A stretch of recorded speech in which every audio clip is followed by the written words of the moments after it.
So basically we had, 12 doors and 12 quarters, and we reskinned them with our own custom fabricated 6970 quarters. Wow.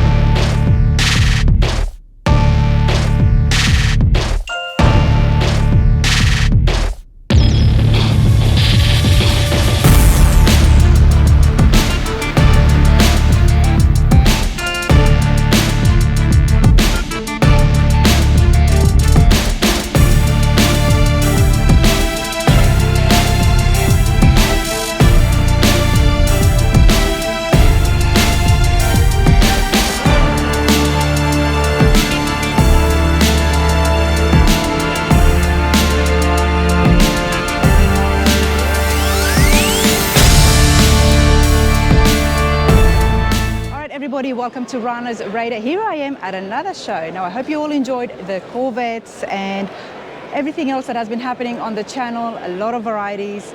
Ponies in the Smokies is where I'm at. It's all about the Mustangs this coming week, as well as a few shop tours. But before all that, I love finding things that are unique, that are very custom, classic, modern. I mean, there's just so much happening here behind me. Check this out. We're going to have a chat with the owners, the builders, and see exactly what they did here. Award-winning show car driver. You might have seen it at SEMA. It was definitely at Detroit. So we're here to get a nice detailed interview to find out exactly what's going on here. Let's have a chat with Aaron. Aaron, how's it going? Hey, how are you, Rana? Good. Thank you for allowing me to come up and check this out. Absolutely. Thank you for wanting to check it out. So no, it means a lot. I go everywhere, and you've been at the same places that I have been, but we have not crossed paths. I know, it's kind of nuts. But that's all right. I know you're a busy person. I stay pretty busy myself, so I mean, it's hard sometimes to even get out and see. It is, but that's why I like to go as many different shows as I can, so I can bump into builders like yourself that I've missed at some of the other bigger shows. Oh yeah, absolutely. Aaron, this is crazy. Walk with me, and let's come right here at the front. I was going to say, best part to start at is the front, because that's where the brainchild began for sure. Before we get started here right at the front, as you were telling me, because there's a lot happening here. Oh gosh. Tell us about yourself and tell me about your shop. So my name's Aaron Duncan at Duncan Brothers Customs. We have a pretty big team. I think we have 8 or 9 full-time employees, and then usually 3 or 4 stragglers. So this was my brainchild and my really crazy design. However, it took a team of about 13 of us to actually execute it, and I'm an idea guy. I am not that talented, but fortunately, I think because none of us are really professionally trained, we don't really have the idea of no. So like, I have a group of very, very, very talented people that not can help. Professionally trained, yet this took home the best engineered build. Yes. A few weeks ago. Yes, at the Detroit Autorama. Yep. So that was, I think they outstanding engineered is what they said. Outstanding engineered. Yeah, which is, and the funny thing is we didn't even know that we were going to get that award. We got second in our class, and we said, okay, cool. And we left the ceremony, and then we got called, and they were like, hey, you won another award. And we were like, what? Wow. And so we came back, and I didn't know what it was for, that was very humbling, because, Outstanding engineering, and that is because there is so much involved in this build, everybody. There is so many different years. Yes. I can see hints of Mopar in the back, yep, which kind of drew me as well. But I'm going to let you tell us all about it. For starters, what did you start off with? So the car started off as a 2012 Boss 302 Laguna Seca, and essentially they only made about 647 of those, I believe, and we took one of them and decided it would be a fun car to cut up and sort of retrofy a little bit. But unlike some of our previous builds that we do where we are trying to look exactly like a classic or like a car that already exists, we thought it would be a fun thing, since this was a SEMA car, to kind of rebody it like a 70, but then from there, if Chip Foose of the Ring Brothers did one of our cars, what would it look like? So the idea was to make it look like an Extreme 70 resto mod. Okay. But we started from a 2012 base, and that was a pretty interesting concept. So I'm gonna pick your brains and try to get as much details as we can, everybody. Yep. Starting off with 2012, you want to take it back to the 70s. What was one of the first things that you did with the body? So the first thing we did was we bonded the quarters and door skins. We have our own custom quarters and door skins we make in-house, and fenders, so we could get that side profile to kind of look correct. And from that point forward, it became a new idea of fabricating a whole different front end that we've never done, a whole different hood we've never done, And then I had some big ideas on the rear windshield. And so, you know... So the fenders kind of led the direction for what's going to be happening here at the front end. Correct. And basically, we started doing some hand drawings in about December of 2022. And that kind of shaped the idea of what we wanted to do. And this was a blank slate. We could build whatever we wanted. And I love multiple muscle cars from multiple brands. And we had done a video years ago where I named my top 5 muscle cars. And so as I was riding home from SEMA of 2022, I thought it'd be really cool if I could like somehow streamline and combine all my favorite muscle cars into one car. And so we started it at this base. And even though it still looks like a Mustang, it's echoing a lot of other brands and muscle cars. Absolutely. I think we have total 9 cars involved in this one car. 9 cars? Yeah. Okay, so starting here at the front, what years and cars have you used to combine? So we'll start at the hood right here. So the hood is from our 69 Mustang hood mold, which has a 2012 underside, so it still mounts just like a 2012 would, or 2005 to 14, honestly. And so it has a 2012 underside, and then we have a 69 Mustang mold that we widened and stretched. But then we cut the center out of our 69 Mustang hood and applied the center of a 1968 through 70 GTO hood, and then finished it out. And the thing is like it's kind of knowing where there's similarities in those cars. Like the scoops? Yes. So this whole center section, this whole center is from a 68 GTO. So example, like the 69 Mustang hoods and the 68 through 70 GTOs both shared a very similar widow's peak. Yep. So once we cut it out, it was moving it back until the peak met and matched. And so Wow. once the peak met and matched, we held the hood in place and then finished it out. And so you're seeing a 68 GTO and a 69 Mustang hood together as one. Absolutely loving this. And the fabrication, the lines. Wow, it is absolutely beautiful. There would have been a lot of work involved in just the hood alone. Just the hood alone, and that's just one thing of it, you know. And if How you want, long did just the hood take? Gosh, I think because I picked the GTO hood up in April of last year. Yeah. And then we really started getting heavy on the car last July. And from July to SEMA, we had about 13 of us working on it. The whole car was about a little over a year in building it. But when it started getting pretty much 24-hour days, we had, like I said, at times 13 people working. Everyone that was listed on my brother's shirt pretty much was the workers on it.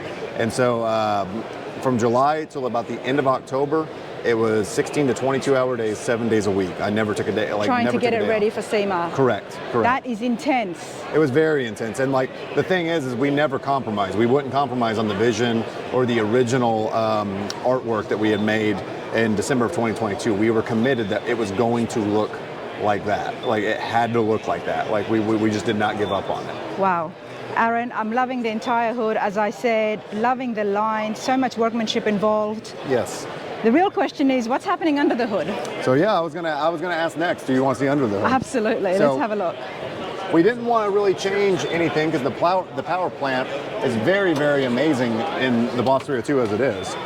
And so the one thing I really wanted to make sure we did was keep the Boss 302 intake manifold, because you can see on the top of the intake manifold, it has the data plate that shows this was a real Boss 302 Laguna Seca. And we were psychotic enough to actually cut it up, and you know, it was already a collector car to people, and we thought it would be more fun to make it more of a collector car and make it one of one. Wow. And then we kind of have our custom radiator cover here, and I thought it would be an interesting idea for when people flip the hood up fast to reverse the pattern of the stripes.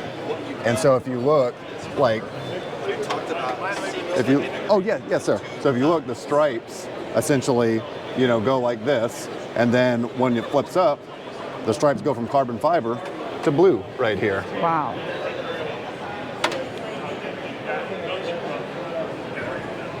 I'm admiring everybody. That is why I'm speechless.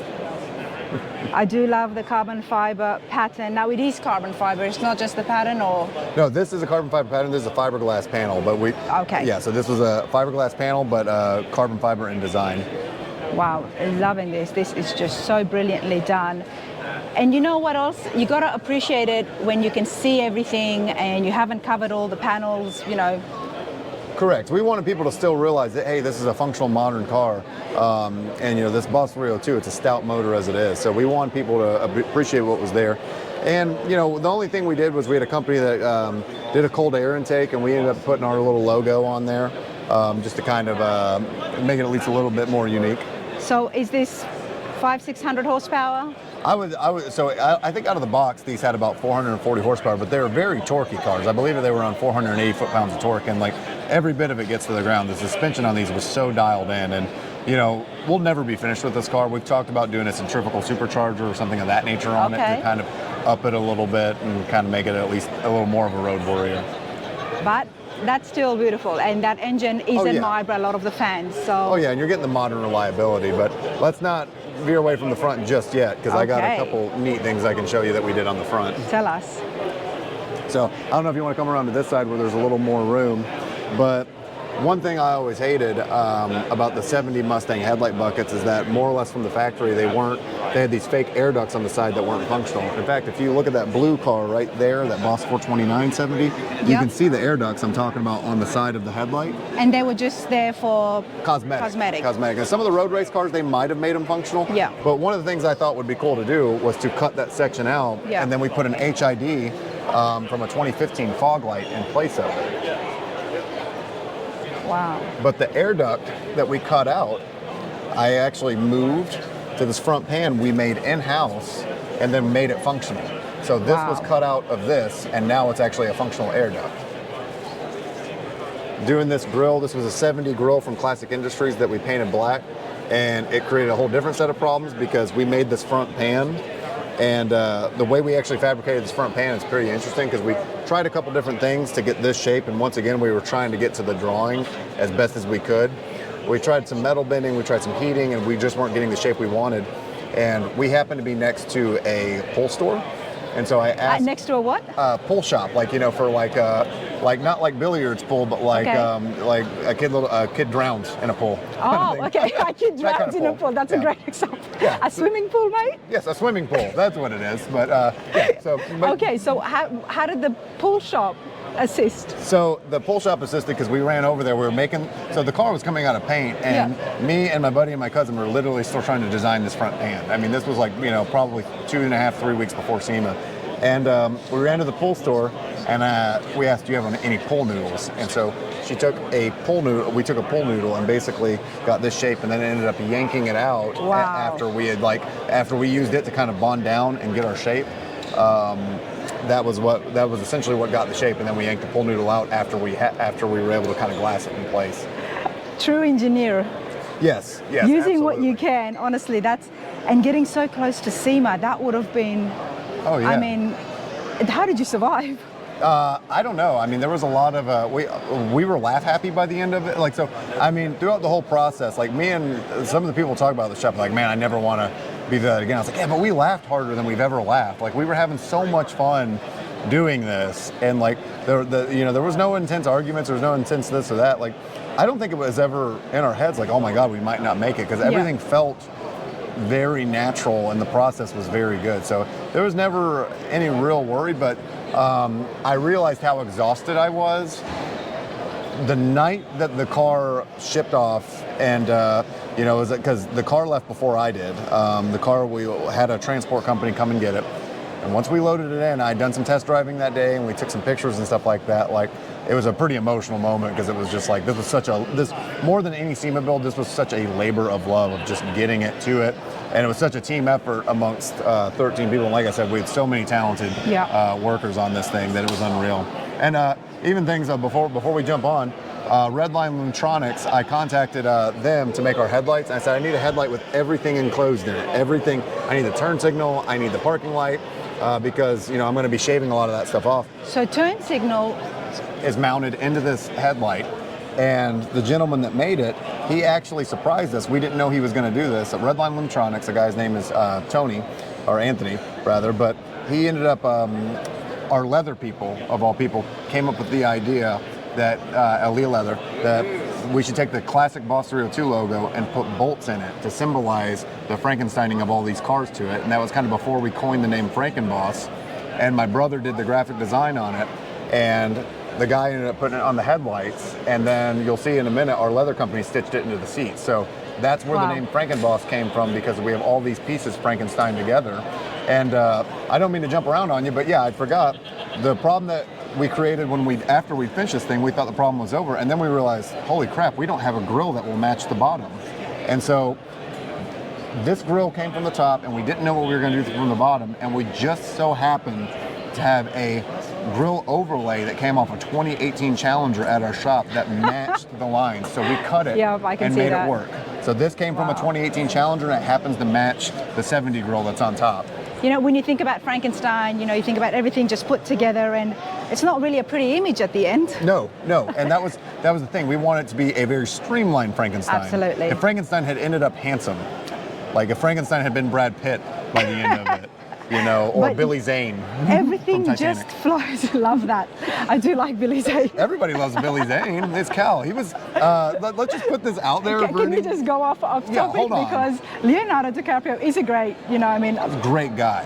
But when it comes to looks, as a girl, like Billy Zane was always right up there. Billy Zane and Rose was the villain in Titanic. Let's think about this, okay? She was so selfish. She threw that diamond into the river or the ocean. I know, right? Everybody's hearts dropped when she did that. Yeah, and think about this. Okay, all right. Billy Zane ends up his character Cal, who's a gentleman, on the Titanic. He takes his beautiful girlfriend on the Titanic, okay? Yep. He takes his girlfriend on the Titanic, the most prestigious boat in the world, and he's doing all these things. He gets her the rarest diamond in the world, and what does she do to repay him? She ends up banging a homeless guy in a car. Like, that's messed up. And through all this, I've never thought of Titanic like this, everybody. Through all this traumatic experience, what happens in the end? Instead of Billy Zane being selfish, there's a little girl that's crying on the ship, and he saves her. Billy Zane was the hero in Titanic. Rose was the villain. I will die on that sword. There you go. And you know what? Whether he's the villain or hero, I'm not going to comment on that. But what I will comment on is that the better looking man was definitely Billy Zane. Let's get back to the Mustang. So this is the Billy Zane of Mustang, is what I'm saying. Billy Zane of Mustang. Yeah. But Aaron, I love all the work that you've put in here, and you can tell the workmanship, everything is absolutely outstanding. The fact that you have put the fog lights there, yes, you've just created something that just didn't exist at all. I mean, this whole car didn't exist. Yes. But just these small details here is really I'm absolutely loving the entire front end, the hood, but the body lines as well. There is a lot happening. So before we look at the body lines, let's have a look at the wheels. Yes. So I contacted American Racing when we first did the drawings in December of 2022, and I told them, hey man, I need a bronze wheel, and they said, hey, we have a new wheel coming out, and it's going to be available in bronze. It's a new design, so don't share this with anybody.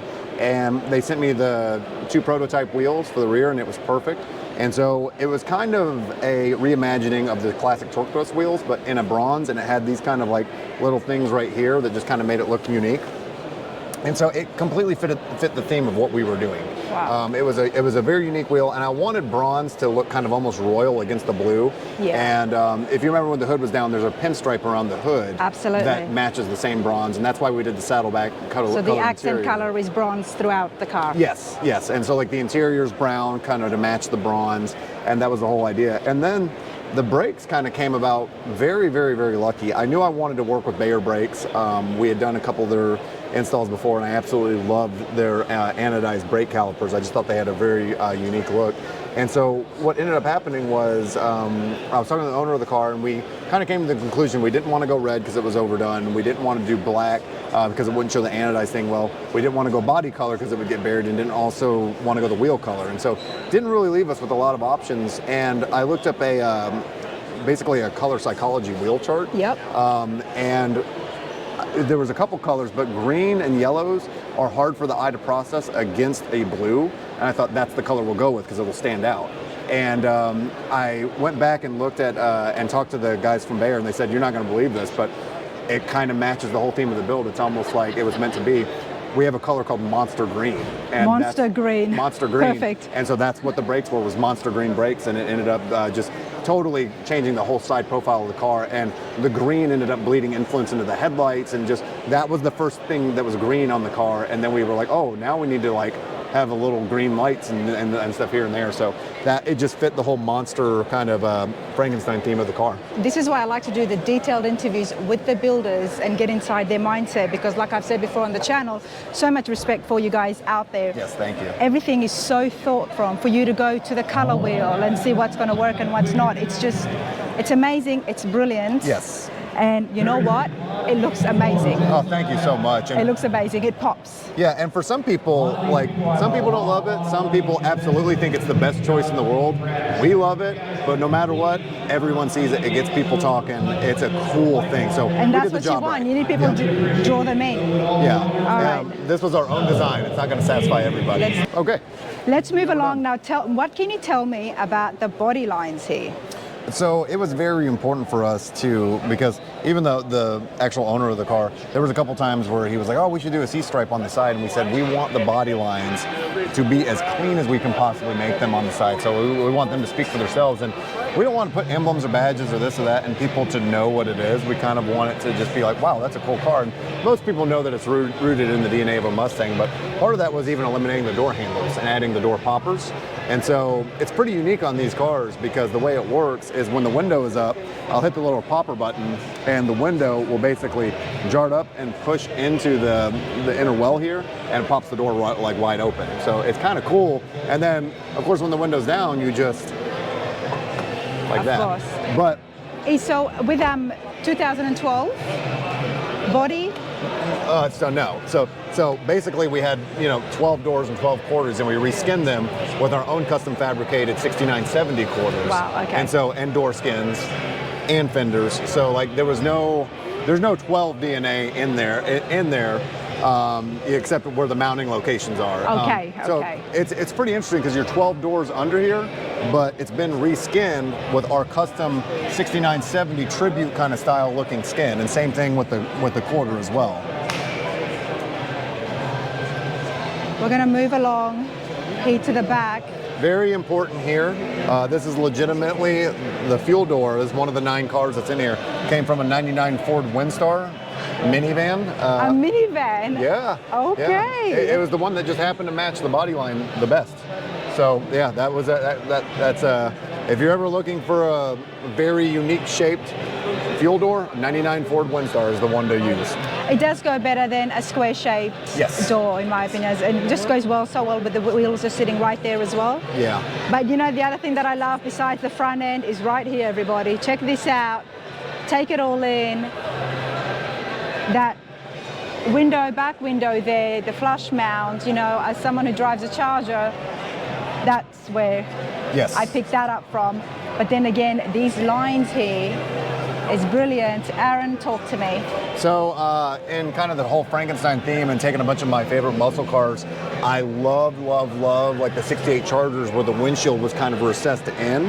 And that was something I wanted to do for years and years and years. And since it was our own build, we were going to do it however we wanted. And I said, let's do a recessed windshield. And that basically involved us trying to use the stock 2012 location to mount the windshield because I still wanted basically the defrost and everything to work. And so unlike cars we've built in the past where we had a raised glass and that we had a deck lid that went up to here, it involved finishing out the quarters on the inside and making them smooth as can be. So it would kind of sit in like an old Charger would, and then building a totally different deck lid that started as the same plane as the end caps, but then flattened out and went directly into the windshield. So it was probably the most tedious process was creating this deck lid so it would look really natural, and then honestly finishing out these quarters on the inside so it would look show ready was incredibly challenging and difficult. I would say. And then we've got little things more in the back here. So yeah, the long and short of that is this is a 69 Mustang taillight panel, and we ordered these flush mounted taillight lenses from England. There's a guy that makes custom taillight lenses for Mustangs, and we wanted a set instead of protruding out like a 69 Mustang does and being like out to here, we said it'd be cool to have them flush mounted. And so we did a flush mount set of taillights and then did a hydro dip on the outer bezel and carbon fiber, and nice. It just absolutely beautiful. This is a real metal bumper, and we took a 69 bumper, widened it so it would fit over the modern frame, and then Frenched it you know, shaved the bolts, and yeah, it looks really tight. Painted it body color instead of rechroming it because we wanted no chrome on this car. We want it to be absolutely just the lines to speak for themselves, like you said. And then you've got some Corvette stuff happening in the back. Correct, yeah. We had never built one where we had a square cut out for the license plate, and so we built a whole new back end, and it was loosely based around the C7 Corvette, enough to a point that we took C7 Corvette diffusers and then kind of reworked them to where they would work with the shape of our back end. So yeah, C7 Corvette diffusers and everything kind of based on that look from here down. Wow. To look like a C7 Corvette. So. Now, it's not just the outside that is drawing all the crowds and everybody around here, but there's a lot happening on the inside as well. Absolutely. Custom leather done from Aaliyah Leather out of Wixom, Michigan. They've worked with us for years. And once again, they're the guys that came up actually with the whole concept of like the Boss 302 with the bolts in it. And they took our Recaro seats and we rewrapped them in a beautiful brown leather, and that's a new design that I think we were the first people to ever have that particular design. And it's kind of hard to see, but it's such a unique leather and so small detailed that if you look in the little air pockets and the holes, if you really get zoomed in on there, you can see it's actually blue inside the little holes there. So if I can get a light on it, I can definitely show you. It's fantastic. And then we did a little door panel insert to match. Wow.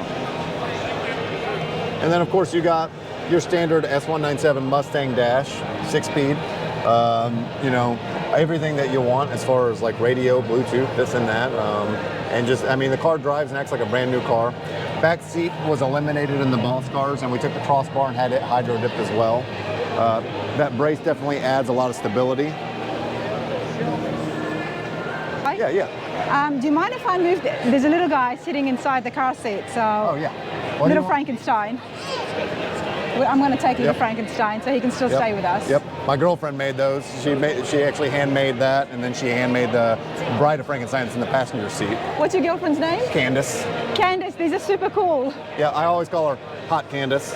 Candace. She's really hot. So anyway. Super cool Hot Candace. Yeah. All right, let's take a seat inside and see exactly how comfy this is, and then take a look at that X in the back, everybody. But once again, this Mustang, the Frankenstein Mustang, it is super cool, and I'm loving the ingenuity behind it and such a creative build. Let's get inside. Okay, I love sinking in. Yes. I love sinking in because the seats are really back and they're just so comfortable. Oh yeah. I mean, the seats. I mean, we drove this car down here, and that's the cool thing is we built them to drive. You know, after we did SEMA and the Autorama, we said, okay, we don't have to trailer it anymore. Let's actually drive the car and enjoy it and have fun in it. And it drives like a dream. And you know, for these being like a race style seat, a Recaro seat, it's very comfortable. It's very, very nice, but you still feel like once you kind of jump on the gas, it holds you in place. It holds you into place. Yeah, absolutely. Now the dash is not just your regular stock dash either. I believe these were unique to the Boss 302. I mean, and this came from Ford, Boss 302 kind of stitched in there. And it kind of has the weave pattern, almost like a carbon fiber would. So that's why I thought you might have done maybe even some hydro dipping in here, but how cool that already matches. Yeah, I mean, there were so many circumstances on this car where things just kind of worked out. Now, if you check this out, hold on. Oh man, look at that. Yeah, and the headlights have that's on, the headlights have a green mount on them too, so pretty dang cool. This is so cool, man. Honestly, congratulations on the awards that you've gotten this Thank you so year. much. And I'm sure there's many more to come. And I love the fact that you drive this. Yes, absolutely. You drive this and there's so much involved. Loving the way your mind thinks. What's next for you and Joey? So this car, you know, we always do these retro cars and do these things, and we might have 2 or 3 going to SEMA next year, but one of my customers, we were in the middle of his build and he ended up seeing this car, and when he seen it, he said, man, I'd rather you guys do mine. And so we were kind of starting it to look like a 67 Shelby, and he said, can you Franken it a little bit? So we're talking about doing it as a Franken snake, you know, so to speak. And so, yep, Shelby, Cobra style. Then the other one, my childhood best friend is, he has a pretty good job. He's in WWE. His name is Ricochet. He's a professional wrestler. Okay. And we built him a car a couple of years ago, and he seen us, and he came to SEMA with us, and he said, dude, I want to redo mine now. And so he wants to get 1,000 horsepower, and he wants to do some crazy Franken things to it. So definitely keep your eyes out for that build. And me and Bill Tumis, formerly of CJ Pony Parts, we've been working on doing some designs on the S550, S650 together. And then we got one of his cars there at our shop too that we're building. So do you specialize mainly on the Mustangs?